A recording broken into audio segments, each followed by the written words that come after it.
And now stay tuned for the program that is rated tops in popularity for a longer period of time than any other West Coast program in radio history. The Signal Oil program, The Whistler.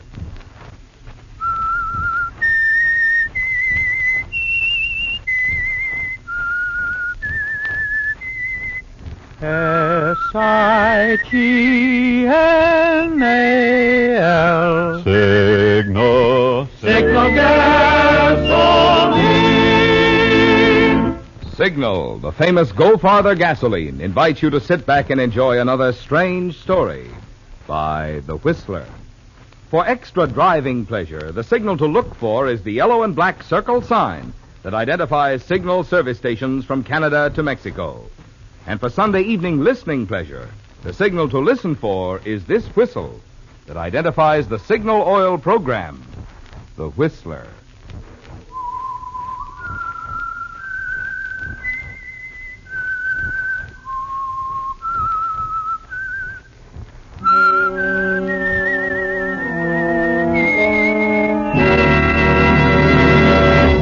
I am the Whistler, and I know many things, for I walk by night.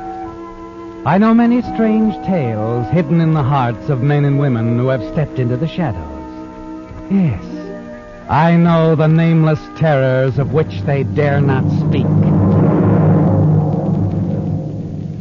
And now the Whistler's strange story, Debt of Honor.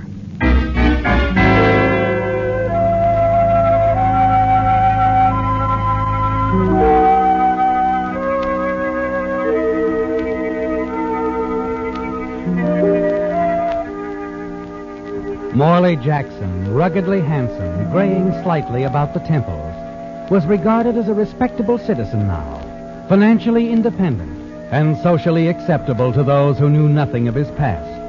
A past which was actually the present, too. For down inside, Morley Jackson hadn't changed, never would.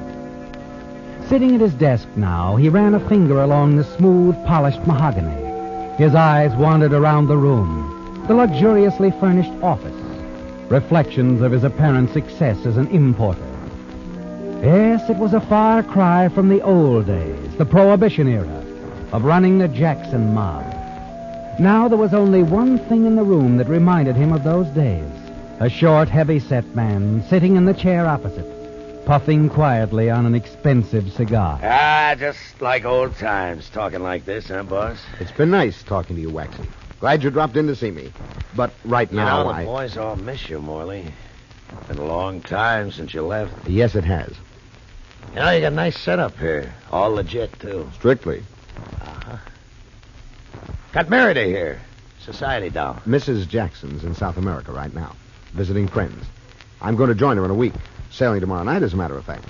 You see, that's why I can't spend more time. South America. You know, I've been thinking maybe me and the boys could do some business down there. Maybe you could introduce us. No, thanks, Waxy. I found being respectable pays. Mm-hmm. Now, if you'll excuse me, I've got a lot of things to do. Oh, sure, I know how it is.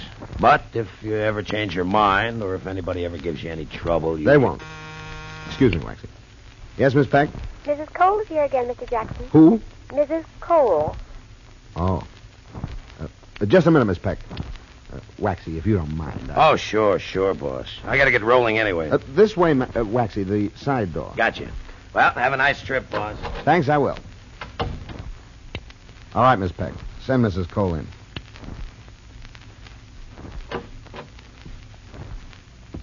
Ah, Mrs. Cole. Come in. Good afternoon, Mr. Jackson. Nice to see you again. This is Mr. Black, Larry Black, a friend of Fred's. I hope you don't mind. Of course not. Mr. Black? Oh, I am, Mr. Jackson. Sit down, won't you? Thank you. You, got my note, Mrs. Cole? Oh, yes. I was very grateful for your expression of sympathy. It was a great shock to all his friends. Your husband was a fine man. Perhaps greater than any of us realized. Yes, my husband was a fine man. He trusted everyone implicitly. If there's anything I can do... Well, there is, Mr. Jackson. As you know, Fred died unexpectedly, and he left Mrs. Cole in rather straitened circumstances. Oh? I'm very sorry. All the insurance will go for debts, and even the house must go. I had no idea it was that bad. Fortunately, there is one thing that will enable Mrs. Cole to salvage something, and that's the money you owed to Fred. The money I owed to Fred? Oh, the money he let you have years ago, Mr. Jackson. It came to $30,000. You must be mistaken. I didn't owe your husband a cent. But Fred spoke about it to me several times. He called it a debt of honor. He told me you would surely repay it. Well, there must be some mistake. 4 days before he died, he mentioned it to me. And to me, Mr. Jackson. Oh, I must have that money. Why, surely you realize my position. I know there's no legal way Mrs. Cole can make you pay, but out of decency, out of common decency... Why, it's a debt of honor. Mrs. Cole, we're wasting time. Yeah. I told you, Florence, I warned you. It takes gentlemen to recognize a debt of honor. That's enough, Black. Better think it over, Mr. Jackson. I don't intend to. As far as I'm concerned, the matter's closed. Now, if you don't mind, I'm terribly You'll busy. pay or else. I don't like threats, Mr. Black. Oh, please, Harry, take me home. All right, Florence, come along. I'll be back, Mr. Jackson. Don't waste your time. Good afternoon, Mrs. Cole.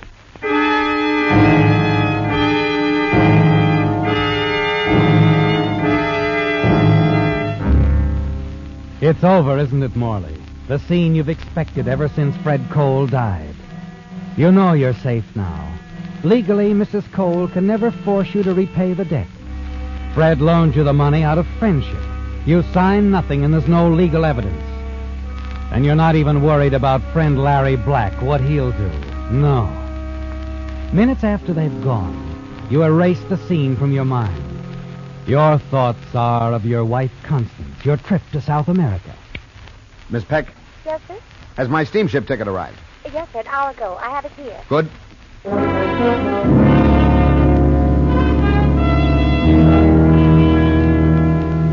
A few hours later, you pick up your ticket and take the elevator down to the basement garage where you keep your car. As you step out of the elevator and the door closes, you're suddenly aware of someone standing at your elbow. Said I'd be back, Jackson. I told you, Black, you're wasting your time. I don't think so. Look, you're made like a big hero. The knight in shining armor in front of Mrs. Cole. I'm sure she was impressed. Now, let it go at that, huh? Don't bother me. Just a minute. I'm not interested. I think you will be when you see this. Here. Take a look at this letter. I said, look, don't touch. I'll hold on to it. Where did you get this? Mrs. Cole and I were looking through some of her husband's things. I happened to find it there. It didn't mean anything to her, but it did to me. Seen enough? What are you going to do?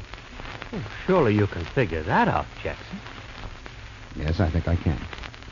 I pay Mrs. Cole the $30,000 and you give me the letter. You have the right idea, but the figure is wrong. What do you mean? This letter's going to cost you $50,000. 50? Uh-huh. That's it. A shakedown.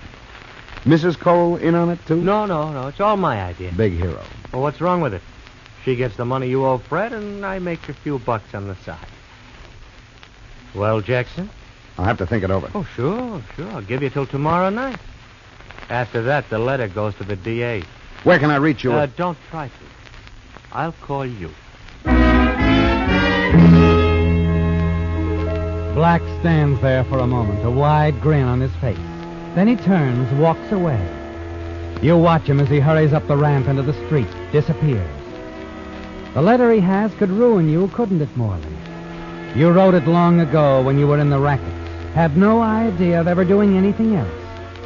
Quickly, you hurry back up to your office, pick up the telephone, and dial a number you haven't called in years. The action changes your manner, doesn't it? You feel a surge of the old ruthless, cold power that you still somehow enjoy. Hello? Is Waxy there? Maybe. Who is this? Molly Jackson. Molly. Hey, hiya, boss. This is Frankie. Hey, it's been a long time. Yeah. Let me talk to Waxy. Well, he ain't here, Molly. Can I give him a message? Yes. Have him come over to my office as soon as possible. Tell him I've changed my mind. I do have a job for him.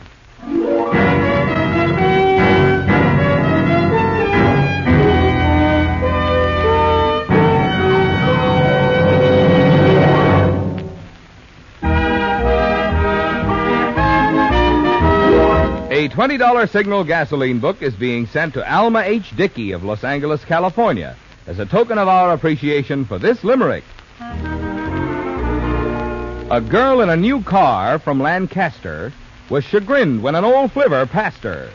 Said the driver, "My lass, if you'd use signal gas, you'd not only go farther, but faster." Signal, signal, signal gasoline. Your car will go far with Go Farther gasoline. A smart fellow, that flivver driver in the Limerick. He knew what more and more drivers discover when they switch to Signal, the famous Go Farther gasoline. That mileage and performance are like birds of a feather. They go together. After all, to give you such good mileage, today's Signal gasoline has to help your engine run more efficiently. And when your engine runs more efficiently, you naturally notice quicker starting, faster pickup, and smoother power. So if it's driving pleasure you want, you can count on happy going when you power your car with Signal. And if it's mileage you're interested in, well, naturally, you want the famous Go Farther gasoline. Signal, that is.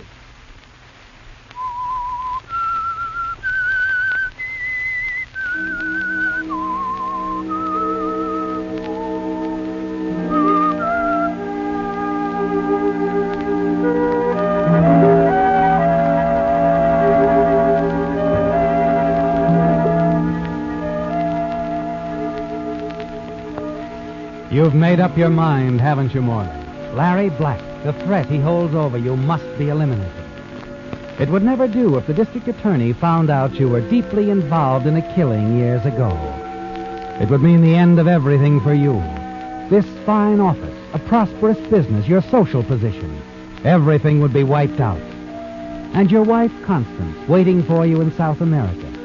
You wonder how she would feel. Paying Black the $50,000 is not the way you've been trained in paying debts, not even a debt of honor. There's only one thing to do, and for that little job you've called in one of the old gang, Waxy Roman, who now stands before your desk in the same respectful pose that he assumed years ago when he was taking orders from you. What's this letter you're talking about, boss? You remember the Sheridan job? Oh, yeah. Fred Cole knew all about it. I told him I was in the spot. He'd been a good friend. Also, I wrote him a letter. Well, that wasn't very smart. No, it wasn't, but I did it anyway. All right. Now this guy Black has it. If he turns it over to the DA, well, they could wreck me. Maybe send me up for good. So you want I should do you a little favor. You want me to get the letter back, huh? Yes, and I want you to get rid of Black. Okay. But it'll cost you real dough. I got a new man now, and his price is high. $5,000. All right, but no slips, remember. You can depend on us, boss. Just tell me who, where, and when. His name's Lawrence Black. Lawrence Black. Probably going to be laying low for the next 24 hours. Your man might have a little trouble finding him. Don't worry. Have him keep an eye on Mrs. Cole's house. She lives at 127 Sutton Place. He's been playing big hero to her. 127 Sutton Place. Okay. You think you'll have the letter on him? Probably. And I want your man to get that letter before he does whatever he wants to with Black. Okay, you'll do a good job, boss. Of course, you'll leave my name out of this. Oh, sure. Okay. And remember, I sail tomorrow night. Don't worry, boss.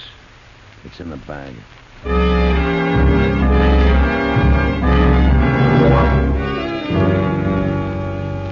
You tell yourself there's nothing to worry about anymore, don't you, Morley?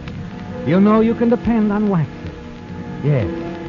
Yet somehow you don't get much sleep that night, thinking about Black, the letter, and what it will mean if the district attorney gets his hands on it. You're tired when you wake up and the morning drags on slowly. Finally, you put in a phone call. Hello.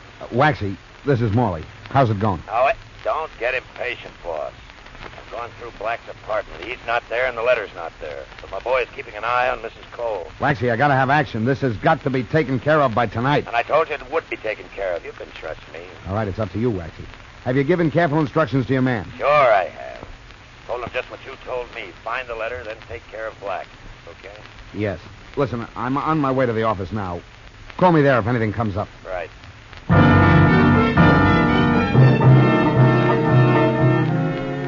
You hurry to lunch, determined to put it out of your mind. Leave everything to Waxy. Yet as the day wears on, you find yourself becoming more and more nervous. 2 o'clock. 3. 4. Still no word from Waxy. It isn't easy waiting, is it? Knowing that the letter linking you to the Sheridan murder is still in Lawrence Black's possession. All your plans, your whole future depends on getting that letter back. You pace the floor of your office, and finally the phone rings.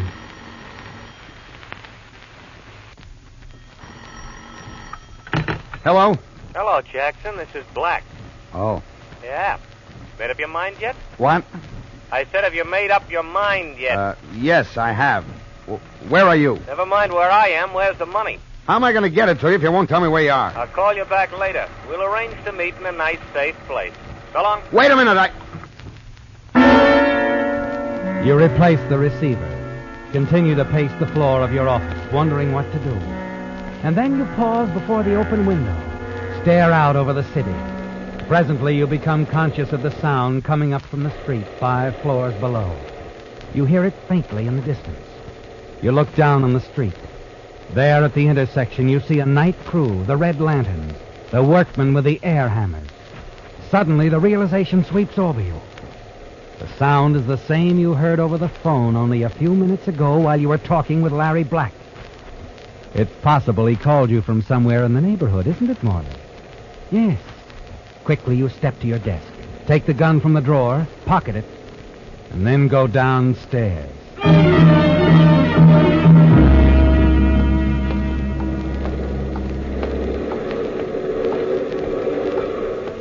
As you hurry down the street toward the intersection, you look into every shop, bar, cafe. Finally, you see him. Larry Black, paying his bill in the small diner near the corner. You step back out of sight and wait.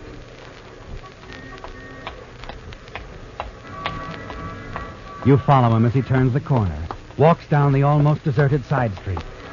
Halfway up the block, he gets into a small coupe. You're right behind him. Hello, Black. It's you. Yeah.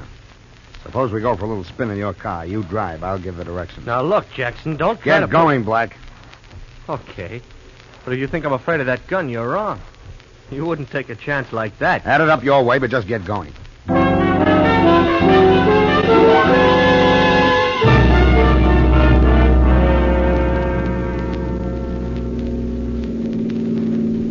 Nothing like a nice ride out in the country, huh, Black? Look, Jackson, I don't know what you're up to, but whatever it is, it won't work. Okay, this is far enough. Stop the car.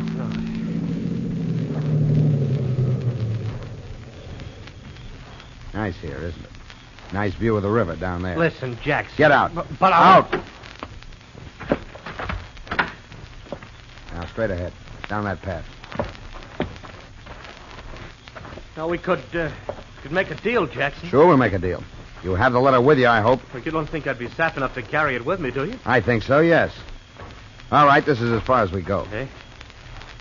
Now, hand me your coat. My coat? Yes. I want to take a look through those pockets. All right. Here. Suddenly, he swings the coat around and it hits you in the face. An instant later, he plunges into the brush, disappears into the darkness. You rush in after him. You were a fool, weren't you, Morley? You let your guard down for only a moment. And now panic sweeps over you as you realize he might get away. You fight your way deeper and deeper into the brush, and then you stop. Listen. Hear only the sounds from the river. Suddenly behind you a twig snaps, and you whirl around as he jumps at you out of the darkness.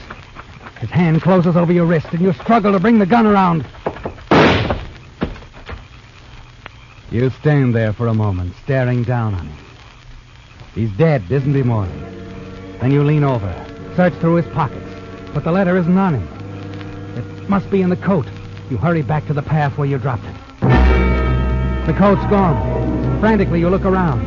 You can't understand what's happened to it, can you? You couldn't have been away more than 5 minutes, and yet the coat is nowhere to be found. And then suddenly you hear voices. Voices down by the river. Cautiously, you move toward them. And then you see it, a light. A small campfire and 2 men standing before it. One of them is holding up the coat. I'm telling you, I just come down the path and there it was. Some guy must have forgot it. Oh, anything in it? Yeah. Cigarettes, a lighter, and this. Your heart sinks as you see him hand the letter. Your letter to the other man. You watch him as he reads it. Then he shrugs his shoulders and tosses it to the ground. Well, the coat and the lighter's worth something anyway. Look, Look, I don't like this. You better get rid of that coat. Why? It's almost brand new. Sure, but what about that shot? Ah, what shot? I tell you, it was a car up there on the road. And I tell you it was a shot. So what if it was? We ain't done nothing. Now sit down and relax. You watch the two men as they sit down in front of the fire. One of them is playing with a cigarette lighter. And a few feet away from them is the letter. Your letter, Morley. You can't leave it there, can you? Not with Larry Black's body in the reed some 50 yards away.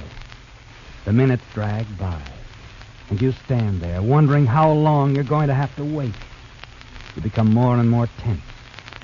Quarter of an hour goes by, and then... I don't like it, Riley. I ain't sticking around. Ah, for the love of mine. I'm getting out of here, and if you got any sense, you'll do the same. And get rid of that coat. Now look, Red. Suit yourself. I'm leaving. Okay. But it's a swell coat. Wait up. You're all... You watch as the two men stomp out the fire and then move away. When they're out of sight, you hurry into the clearing. Yes, there's the coat and the letter. And then you're startled by a voice. I'm going to make sure that fire's out and pick up that coat. It's one of the men you've just seen. You've got to move fast. You grab the letter, slip it into your coat pocket, and run up the path to the car. And drive back toward town.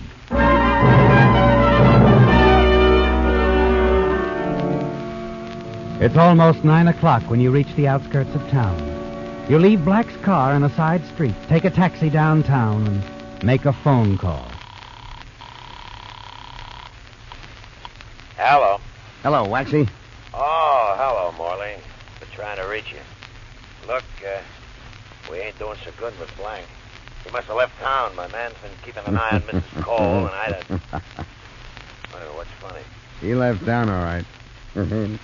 He's taking a long, long trip. What do you mean? Forget it, Waxy. He's, it's all over. Yeah? What, after all the trouble we went to? Don't worry, your boy will get his money just the same. Fine, boss. I'll tell him to stop tailing Mrs. Cole right away. That's right. Boss. Hey, we're gonna get together for a drink before you leave? I can't, Waxy. Don't even have time to go back to my apartment. I'm having my things sent down to the boat. Oh. We'll have that drink when I get back. Okay? Okay. Well, bon voyage, Morley. Bon voyage.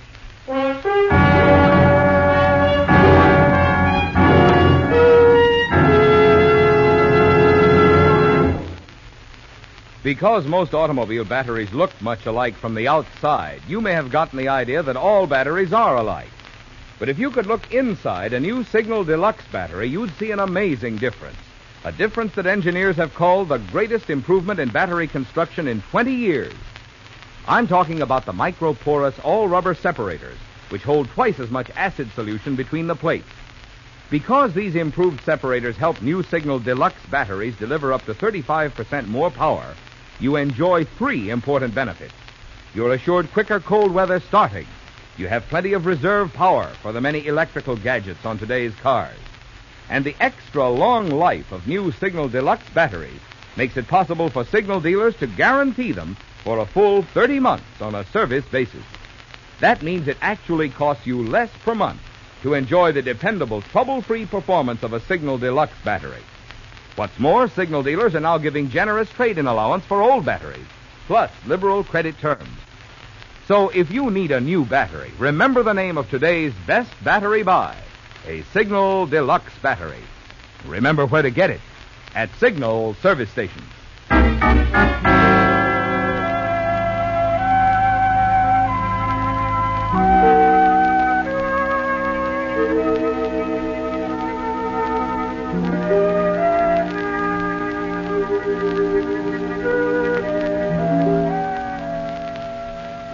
It's over, isn't it, Morley? The threat to your future has been eliminated. And as you hurry down to the waterfront, you congratulate yourself. Everything has worked out as you knew it would. Larry Black is dead. And the letter that would have sent you to prison for life rests safely in your inside coat pocket. Now there's a pleasant voyage ahead for you. South America, and your wife Constance waiting there. As you arrive at the docks, you realize the murder gun is still in your pocket. And you've got to get rid of it. Destroy the letter, too. You slip away from the small crowd, hurry along a dark, deserted wharf nearby. Then, as you're about to toss the gun into the water, you hear footsteps. You slip the gun back into your pocket. Mr. Jackson. Why, Mrs. Cole. Oh, I understand you're sailing tonight. That's right. But the money. I thought I made that quite clear to you. I don't owe you a cent. Oh, but Fred told me.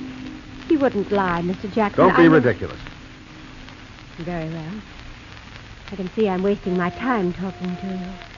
However, I'm sure your wife will want that money repaid. She'll listen to me.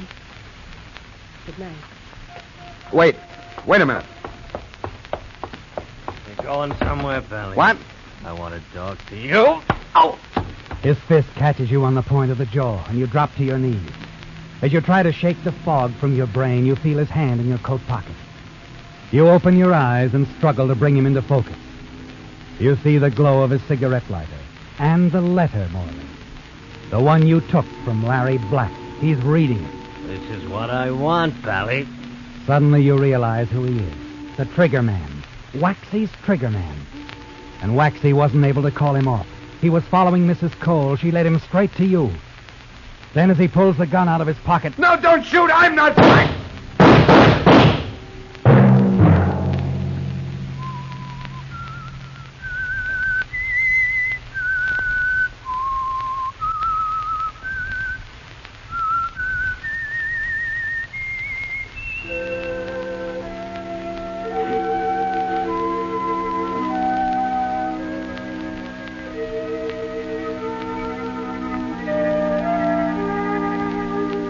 Let that whistle be your signal for the signal oil program, The Whistler, each Sunday night at this same time. Brought to you by the Signal Oil Company, marketers of Signal gasoline and motor oil, and fine quality automotive accessories. Remember, if you would like the fun of having your friends hear a limerick of yours on The Whistler, the address to which to send it is the Signal Oil Company, Los Angeles 55, California. All limericks become the property of the Signal Oil Company. Those selected for use on The Whistler will be chosen by our advertising representatives on the basis of humor, suitability, and originality. So, of course, they must be your own composition.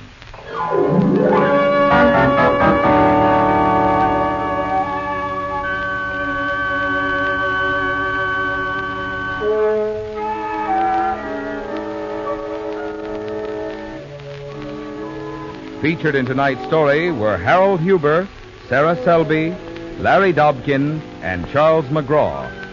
The Whistler was produced and directed by George W. Allen, with story by Harrison Negley, music by Wilbur Hatch, and was transmitted to our troops overseas by the Armed Forces Radio Service. The Whistler is entirely fictional, and all characters portrayed on The Whistler are also fictional. Any similarity of names or resemblance to persons living or dead is purely coincidental. Remember, at this same time next Sunday, another strange tale by The Whistler.